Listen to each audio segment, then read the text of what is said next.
matuto at maaliw. Mag-subscribe sa Learning Express 101 dahil dito marami kang mapupulot na kaalaman.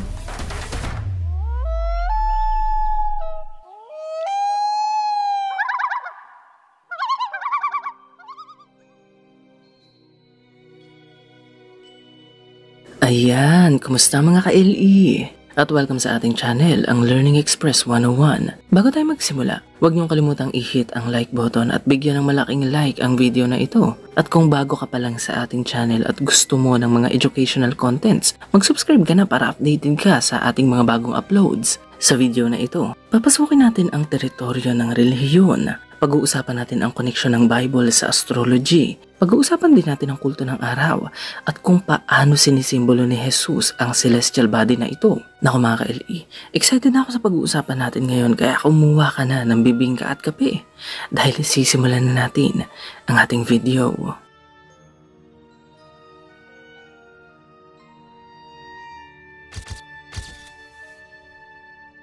Mga ka-LE, nagtataka ba kayo kung bakit halos lahat ng matatandang sibilisasyon ay sinasamba ang mga celestial bodies bilang mga divine beings? Well, merong malalim na paliwanag tungkol sa bagay na yan. Mahalagang malaman na noong Stone Age, ang paniniwala ng mga tao ay ibang-iba kumpara sa paniniwala na kinagisnan natin. Ito ay dahil ang kanilang mga religious beliefs ay konektado sa kanilang mga astronomical knowledge. Ibig sabihin nito mga ka-LE, ang kanilang mga religious practices, beliefs at mythology ay kanilang inuugnay sa iba't ibang celestial bodies ng universe. Ito ang rason kung bakit ang mga Diyos ng mga sinaunang sibilisasyon ay nagsisilbing mga kinatawan ng mga natural elements at ng mga celestial bodies tulad ng buwan, mga planeta, mga bituin at mga konstelasyon. Ang halimbawa nito mga ka-LE ay ang Roman god na si Sol Invictus. Siya ay ang kinikilalang sun god ng Roman Empire. Ngayon mga ka-LE, kadikit din ng mga representasyong ito ang mga mitolohiya ng mga Diyos kung saan ipinapaliwanag ng mga kultura ang kanilang obserbasyon sa mga celestial bodies. Halimbawa mga ka-LE, may isang sikat na mythology sa China na nagsasabi na noon biglang dumilim ang buong paligid dahil kinain ng celestial dragon ng araw. Kung hindi nyo alam na may halong astrology ang mga sinaunang mythology tulad nito, may isip nyo na ito ay isa lamang simpleng kwento tungkol sa kanilang Diyos. Pero kung iintindihin mo ito ng mabuti, mauunawaan mo na ang kwentong ito ay tungkol sa solar eclipse kung saan nahaharangan ng buwan ang liwanag ng araw at nagdidilim ang paligid. Basically mga ka-LE, ginagamit ng mga sinaunang kultura ang mythology bilang metaphor upang ipaliwanag ang kanilang mga nasaksihan sa kalikasan. Ang mga mythological stories na ito ay ang tulay na nagdurugtong sa relihiyon at astrology. At ang ganitong klaseng practice ay tinatawag na astrology. Ngayon mga ka-LE, tulad ng mga paganong kultura, mahalaga rin ang mga bituin at planeta sa mga sinaunang Israelita. Ang mga bituin sa langit noon ay parang kalendaryo. Inuobserbahan ito ng mga tao upang kanilang malaman kung kailan magbabago ang cycle ng kalikasan. Dahil sa mga bituin, kanilang nalalaman kung malapit na ang taglamig, kung palapit na ang tag-ulan at kinakailangan ng magtanim, at kung nalalapit na ang tag-init at kinakailangan ng mag-ani. Malaki ang naitutulong ng mga celestial bodies sa sangkatauhan noon kaya hindi nakapagtaka na itinuturing nilang Diyos ang mga ito. Lumalabas sa pag-aaral na panahon pa lang ni Propetang Amos, sumasamba na ang mga Hebrew sa mga celestial bodies. Ayon nga sa Book of Amos, at ngayon ay buhat-buhat ninyo si Sukat, ang Diyos-Diyos ang itinuturing niyong hari. At si Kaiwan, ang Diyos-Diyosan ninyong bituin. Ang Diyos na si Kaiwan na nabanggit sa verse na ito mga ka-LE ay tumutukoy sa planetang Saturn. Ngayon mga ka-LE, dahil bahagi ng kultura at tradisyon ng mga sinuunang Israelita ang pagsamba sa mga celestial bodies, hindi nakakagulat na makatagpo tayo sa Bible ng mga kwentong nagtataglay ng mga astrological symbolism. Heto ang gagawin natin ngayon mga ka-LE. Subukan nating unawain ang mga astrological symbolism sa ilang kilalang biblical narrative. Tandaan natin na hindi natin i-interpret ang mga kwentong ito sa literal na paraan. Ang gagawin natin ay uunawain natin ang kaugnayan ng mga kwentong ito sa mga bituin. Ngayon mga ka-LE, mababasa natin sa Old Testament na pamilyar din si Moses sa star worship tradition ng mga Israelita. Sa katunayan, mahigpit nga niyang ipinagbabawal ang religious practice na ito nang siya na ang nagsilbing leader ng mga Hebrew. Ayon sa Bible, huwag kayong maakit sa pagsamba sa mga bagay na nasa langit, sa araw, buwan at mga bituin. Ang mga ito ay inilagay ng Panginoon na inyong Diyos para sa lahat ng mamamayan sa mundo. Hindi lang basta ipinagbawal ni Moses ang practice na ito, binantaan din niya ng death penalty ang mga taong mahuhuli na sumasaway sa kanyang kagustuhan. Ayon sa Bible, naglilingkod at sumasamba sa mga Diyos-Diyosan, sa araw, sa buwan o sa mga bituin ay siya sa atin ninyong mabuti. Kapag ang sumbong na iyon ay napatunayan, ang nagkasala ay babatuin hanggang mamatay. Ngayon mga ka-LE, isang araw, nang bumaba si Moses mula sa bundok, naabutan niya ang mga tao na sinasamba ang gintong rebulto ng baka. Labis na nagalit si Moses sa gawaing ito at kanyang winasak ang 2 tablet na kanyang bitbit. Matapos ito, ipinag-utos ni Moses na i-massacre ang humigit sa 3,000 na tao na nahuli niyang sumasamba sa gintong baka.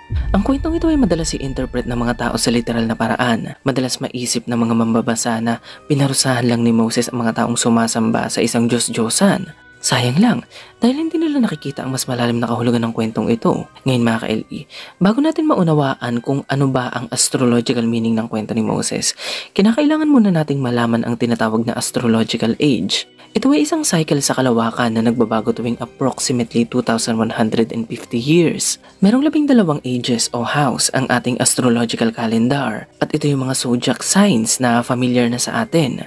Halimbawa mga ka-LE, ang Age of Taurus ay noong 4,300 to 2,150 BC. Ang sunod na astrological age naman ay ang Age of Aries at ito ay noong 2,150 BC hanggang 1 CE. Sumunod naman ay ang Age of Pisces na nagsimula naman noong 1 CE at magtatapos ito sa 2,150 CE. Ito ang astrological age natin ngayon. Ngayon mga ka-LE, ang kwento ni Moses ay pinaniniwala ang nangyari noong circa 1,300 to 1,200 BC.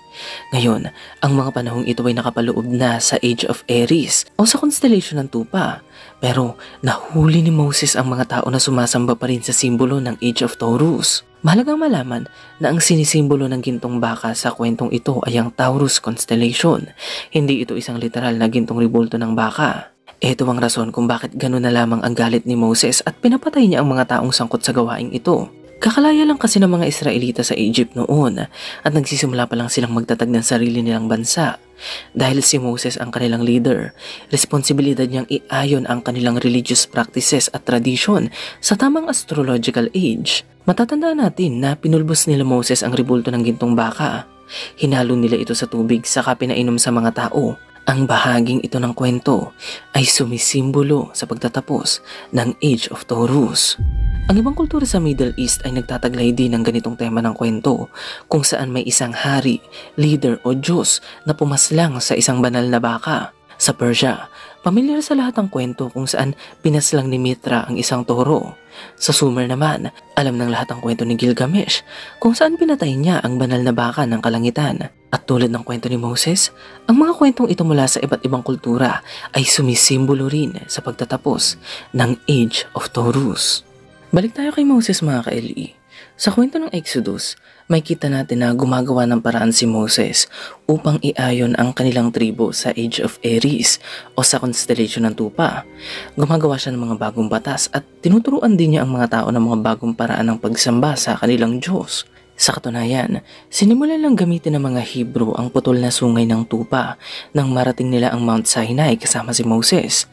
Pinapakita sa atin ang kwento ni Moses kung paano nag-transition ang Bible patungo sa panibagong age.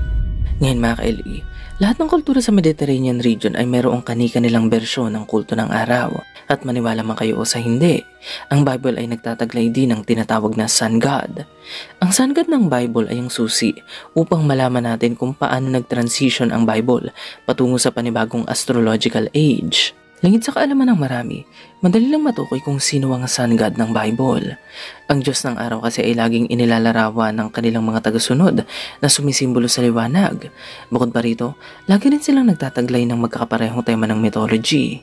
Halimbawa mga ka-LE, ang halos lahat ng Sun God ay isinilang ng isang berhen sa petsa ng December 25, namatay sa krus at muling nabuhay matapos ng 3 araw. Ang Sun God ay nagtataglay ng koronang tinik na sumisimbolo sa sinag ng araw at silang lahat ay itinuturing na liwanag ng mundo. Ang mga yan ay ang mga kwentong maririnig natin sa mythology ni Jesus. Hindi lang natin ito napapansin, pero si Jesus Christ ay isang klase ng modernong Sun God. Ang mga ebidensyang magpapatunay na si Jesus ay ang Diyos ng araw ay makikita natin sa mga mythological stories na nagkukwento ng kanyang buhay. Kapag sinilip nyo ang kwento ni Jesus, mamamangha kayo dahil ang bawat pangyayari at mga karakter sa kanyang kwento ay tumutugma sa paggalaw ng mga celestial bodies tuwing December. Halimbawa, ang sinisimbolo ng Inang Birhen ay ang constellation Virgo. Ito ay mula sa salitang Latin na nangangahulugang virgin o dalaga. Ngayon mga ka-LE, ang constellation Virgo ay tinatawag din ng mga Hebrew bilang Bethlehem. Ibig sabihin ay House of Bread. Natatanaw kasi ng mga sinaunang Hebrew ang araw na malapit sa constellation ng Virgo tuwing August hanggang September. At ang pagtatagpong ito ng araw at ng constellation Virgo sa langit ay ang hudyat ng pag-aani ng trigo. Ito ay isang klase ng grain na kanilang ginagamit sa paggawa ng tinapay. Ibig sabihin nito mga ka-LE, ang Bethlehem sa kwento ng kapanganakan ni Jesus ay hindi isang literal na lugar dito sa lupa dahil ito ay isang lugar na matatanaw lamang sa langit. Ang Star in the East na nagturo sa tatlong hari ng lokasyon ni Jesus ay sumisimbolo sa Star Sirius, ang pinakamaliwanag na bituin sa gabi, habang ang tatlong hari naman ay sumisimbolo sa tatlong pinakamaliwanag na bituin sa Orion's Belt. At noon pa man, ang tawag na ng mga kultura sa mga bituing ito ay Three Kings. Ang bagong silang na si Baby Jesus ang sumisimbolo sa araw dahil ang araw ay parabang muling isinisilang sa parehong petsa ng kapanganakan ni Jesus. Ngayon mga ka-LE, makinig kayo ng mabuti dahil makikita nyo ngayon na hindi nagkataon na sa December 25 natin sineselebrate ang birthday ni Jesus. Noong unang panahon, naobserbahan ng mga kultura sa Mediterranean na tuwing pumapasok ang December, unti-unting humihina ang liwanag ng araw at lumalamig ang paligid. At tuwing December 25, kanilang natatanaw sa langit na nagkakaroon ng alignment ang araw, ang Star Sirius at ang Orion's Belt. Dito, nakapila ang mga bituin at parabang itinuturo ng Star Sirius ang lokasyon kung saan sisikat ang araw habang ang tatlong bituin ng Orion's Belt ay sumusunod dito. Kagayang-kagaya ng pagsunod ng tatlong hari sa Star in the East upang mahanap nila si Baby Jesus. Ang alignment ng mga bituing ito ay ang sinyales na malapit nang matapos ang taglamig at ang araw ay sisikat ng muli. Ngayon mga ka-LE, habang umaangat ang posisyon ng araw sa langit, nai-imagine ng mga sinaunang tao ng araw ay tila ba iniluluwal ng karagatan, katulad ng pagsilang ni Maria kay Baby Jesus. Sa bahaging ito, inihahambing si Maria sa karagatan. Ngayon mga ka-LE, alam nyo ba na sa totoong buhay, ang kahulugan ng pangalan ni Maria ay Ocean. Ang pangalang ito kasi ay hango sa salitang Latin na Mar o Marie at ang literal na kahulugan nito ay ocean o karagatan. Yan ang mga nangyayari sa araw tuwing winter solstice at nakakamangha dahil tugmang-tugma ito sa kwento ng kapanganakan ni Jesus. Ngayon mga ka-LE, ang astrological event na ito rin ang pinagmula ng kwento ng kamatayan ni Jesus. Tuwing winter solstice, nai-imagine ng mga kultura na ang araw ay unti-unting namamatay at natatalo ng kadiliman. Bukod kasi sa lumalamig ang paligid at nalalagas ang dahon sa mga halaman at puno, umiiksi rin ang araw at humahaba ang gabi. Ngayon mga ka-LE, pagkagat ng December 22, tuluyan ang nararating ng araw ang pinakamababang posisyon nito sa langit. Sa puntong ito, ang araw ay natatanaw na malapit sa constellation ng Southern Cross. Dito, tumitigil sa paggalawang araw at 3 days itong nananatili sa mababang posisyon. Habang ang araw ay malapit sa constellation ng Cruz, itinuturing ng mga tao na ito ay patay dahil hindi ito nakakapaghatid ng liwanag sa Northern Hemisphere. Ngayon mga ka-LE, heto ng interesanting part. Makalipas ang 3 days, ang araw ay muling sumisikat at nililisan nito ang Cross Constellation. Muli itong nabubuhay at bumabalik sa dati nitong posisyon sa langit. Ito ang nangyayari sa araw tuwing winter solstice at hindi natin maitatanggi na ito ay nahawig sa kwento ng kamatayan ni Jesus. Tulad ni Jesus, ang sun o araw ay pumanaw din sa krus at tulad ni Jesus, muli rin itong nabuhay makalipas ang 3 days. Ngayon mga ka-LE, hindi tayo familiar sa astrological event na ito dahil ang ating bansa ay isang tropical country at ibang astrological event ang ating nakikita sa langit tuwing December 25. Pero ang mga tao sa Northern Hemisphere, sa lupain kung saan nagmula ang Kristyanismo, nasasaksihan nila ang nakakamanghang event na ito sa langit. Kaya naman hindi nakakapagtaka na madalas isulat ng mga biblical writers na parabang si Jesus at ang araw ay iisa. Tulad na lang ng mga katagang Son of Righteousness at Light of the World. Saan ba nagmumula ang liwanag ng ating mundo? Hindi ba't sa araw? Ganon din itong verse mula sa Book of Malachi. Sa inyo na nagpaparangal sa akin, ang araw ng katarungan ay sisikat ng may kagalingan sa sinag nito. Heto pang isang verse mula naman sa Ephesians. Gumising ka, ikaw na natutulog, at liliwanagan ka ni Kristo. Idagdag mo pa ang mga katagang ito mga ka-LE kung saan sinasabi ng writer na parang si Jesus at ang araw ay iisa. The Lord God is a sun. Christ will shine upon thee. I have come to send fire on the earth. I am the light of the world. Mga ka-LE, alam niyo ba na yung isang mitolohiya kung saan sinasabing natanaw ng mga disipulo si Jesus na naglalakad sa dagat ay isa ring alegorya ng araw? Sa katunayan, pwede nga natin itong masaksihan ngayon dahil ang kwentong ito ay tumutukoy sa sunset o sa paglubog ng araw kung saan natatanaw ng mga tao ang araw na parabang naglalakad sa dagat. Ganon din ang kwento kung saan sinasabing pinaalis ni Jesus ang bagyo. Ito ay tumutukoy sa pagganda ng panahon dahil sa paglitaw ng araw. Sa kwentong ito nagmula yung sikat na phrase na Jesus calms the storm at iniisip ng mga tao na literal na pinahinto ni Jesus ang bagyo sa kwentong ito. Pero ang realidad, ang gustong sabihin ng kwentong ito ay dahil sa araw, ang bagyo ay tumigil. Ang mga katagang ito mula sa Bible ay mga alegorya ng araw, pero ang kanilang tinutukoy ay si Jesus. Para bang lihim nilang sinasabi sa atin na si Jesucristo ay ang simbolo ng araw, isang sun god. Ngayon mga ka-LE, bukod sa mga sun allegories na makikita natin sa Bible, kapansin-pansin din na madalas nating nakikita ang araw sa ating Christian iconography. Ang mga sinaunang Christian artist ay laging inilalarawan si Jesus na may araw sa likod ng kanyang ulo. Bukod pa rin mga ka-LE, alam natin na base sa tradisyon, si Jesus ay mayroon ding koronang tinik sa kanyang ulo, kagaya ng ibang mga sun gods tulad nina Sol ng Rome at Mitra ng Persia.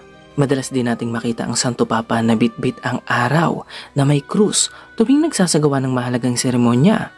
Idagdag mo pa ang katotohanan na tayong mga Kristiyano ay nagsisimba tuwing Sunday. Bakit hindi na lang tayo magsimba sa araw ng Saturn, sa Saturday, o hindi naman kaya sa araw ng Moon, sa Monday? Siguro dahil ang Diyos na ating sinasamba tuwing Sunday ay isang Sun God. Tingnan nyo itong disenyo ng St. Peter's Square mga ka-LE. Ito ay matatagpuan sa Vatican City, sa tahanan ng Santo Papa. Alam nyo ba na ang St. Peter's Square ay isang higanting sundial?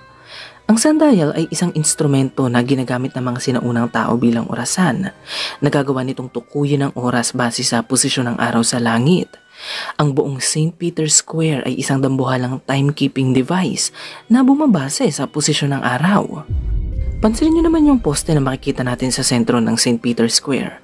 Ito ay tinatawag na obelisk at ito ay dinala ni Emperor Caligula sa Rome noong 40 AD. Ngayon mga ka-LE, alam nyo ba na ang pagtatatag ng mga obelisk na tulad nito ay ginagawa lamang ng mga kulturang sumasamba sa araw? Ang halimbawa nito mga ka-LE ay ang mga Egyptians. Dahil ang kanilang primary god ay ang sun god na si Ra, sila ay nagtatayo ng mga obelisk na sumisimbolo sa kanilang pananampalataya. Sa katunayan nga mga ka-LE, ang obelisk na nakikita natin sa St. Peter's Square ay mula pa sa ancient Egyptian city na kung tawagin ay Heliopolis. Ang kahulugan nito ay City of the Sun at ito ang worship center ng sun god na si Ra. Bakit dinala ng mga ancient Romans ang simbolo ng sun worship sa sentro ng St. Peter's Square? Sila ba ay nagpapahiwatig na tayong mga Kristiyano ay lihim na sumasamba sa araw tulad ng mga Egyptians? Naku mga ka-LE, anong masasabi nyo rito? Ngayon mga ka-LE, tulad ni Moses, si Jesus ay simbolo rin ng isang astrological age. Kung si Moses ang sumisimbolo sa Age of Aries, si Jesus naman ang Diyos na sumisimbolo sa Age of Pisces. At ang mga ebidensyang magpapatunay dito ay makikita natin sa Bible mismo. Ang Age of Pisces ay nagsimula noong 1 CE at ito ay magtatapos sa 2150 CE. Ang ibig sabihin ng Pisces ay fish at ito ay nire-representa ng dalawang isda. Ito ang rason kung bakit ang ilan sa mahalagang kwento ni Jesus ay may kaugnayan sa mga isda. Tulad na lang ng isang kwento kung saan sinasabing pinakain ni Jesus ang higit sa 5,000 katao gamit lamang ang 5 piraso ng tinapay at 2 isda. Noong siya ay nagpunta sa Sea of Galilee, naging kaibigan niya ang magkapatid na mangingisda. Nung pinagbawal ng Roman Empire ang Kristyanismo noong 1st century CE, ginamit ng mga sinaunang Kristiyano ang isda bilang kanilang secret symbol upang hindi malaman ng mga otoridad na sila ay Kristiyano. Ang simbolong ito na madalas nating makita sa t-shirt at sa likod ng mga sasakyan ay tinatawag na ictus. Ang ibig sabihin nito ay fish. Heto pa mga ka-LE, ang pinaniniwalaan nating kapanganakan ni Jesus ay ang simula ng astrological age na ito. Ngayong taong 2024 CE, tayo ay nakaloob pa rin sa Age of Pisces at 126 years pa ang ating aantayin bago tayo pumasok sa panibagong age. Ngayon mga ka-LE, nakamangha ito dahil mukhang familiar talaga ang Bible sa astrological calendar. Mahaba-habang panahon pa ang ating aantayin pero sinasabi na sa atin ni Jesus kung ano ang susunod na astrological age. Sa libro ni Luke, tinanong ng mga disipulo si Jesus kung saan dapat maghanda para sa Paskwa. Sumagot si Jesus at kanyang sinabi, "Pagpasok ninyo sa lungsod, isang lalaking may dalang banga ng tubig ang sasalubong sa inyo. Sundan ninyo siya sa bahay na kanyang papasukan." Ang Bible verse na ito ay nakamanghang patunay na may alam sa astrology ang mga taong sumulat ng Bible. Ang isang lalaking may dalang banga ng tubig na nabanggit sa verse na ito ay tumutukoy sa constellation ng Aquarius.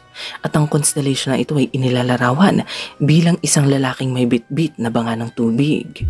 Ngayon mga ka-LE, alam natin na ang lalaking nabanggit dito ay tumutukoy sa isang astrological metaphor at hindi sa isang literal na lalaki na may dalang tubig. Ito ay dahil noong unang panahon, ang pag-iigib at pagdadala ng tubig ay gawain ng mga kababaihan. Bakit sasabihin ni Jesus sa kanyang mga disipulo na sasalubungin sila ng isang lalaking may dalang banga ng tubig kung alam naman niya na walang lalaki ang gumagawa nito noon? Ito ay dahil sa verse na ito, gusto lang sabihin ni Jesus sa mga tao na ang susunod na astrological age ay ang Age of Aquarius. Hindi lang basta itinuro sa atin ni Jesus ang susunod na astrological age. Siya ay nangangako rin na sasamahan niya tayo hanggang sa bagong age na ito. Dahil ayon sa libro ni Matthew, teaching them to obey everything that I have commanded you, and surely I am with you always to the very end of the age. Ang verse na ito ay madalas ma-interpret ng mga Kristiyano dahil hindi nila alam na may halong astrology ang kwento ni Jesus. Hindi tuloy nila makuha ang mensahe na nais niyang iparating. Sa halip na maisip ng mga Kristiyano na ang tinutukoy ni Jesus dito ay ang pagtatapos ng Age of Pisces, naisip nila na ang tinutukoy dito ay ang pagwawakas ng mundo. Ang misinterpretation na ito ay nagbukas ng pinto upang makapasok ang takot at pag-aalala sa ating pananampalataya. At dahil sa takot na ito, lagi tuloy ini-interpret ng mga Kristiyano ang bawat gera, lindol, taggutom at bagyo bilang mga senyales na nalalapit na ang katapusan. Ito ay kahit pa sinasabi sa atin ng kasaysayan na tipikal ang mga gera at taggutom, habang ang mga lindol at bagyo naman ay normal na cycle ng kalikasan. Nakalungkot lang mga ka-LE dahil kumalat na sa buong mundo ang takot na mawawasak ang ating daigdig. Kung ipinakilala lang sana sa atin si Jesus sa ganitong paraan, wala sana kumakalat na apocalyptic fervor at end of time anxiety ngayon. Kung iintindihin natin ng maigi ang verse na ito mga ka-LE, gusto lang sabihin sa atin ni Jesus na makakasama pa rin natin siya kahit magwakas na ang Age of Pisces.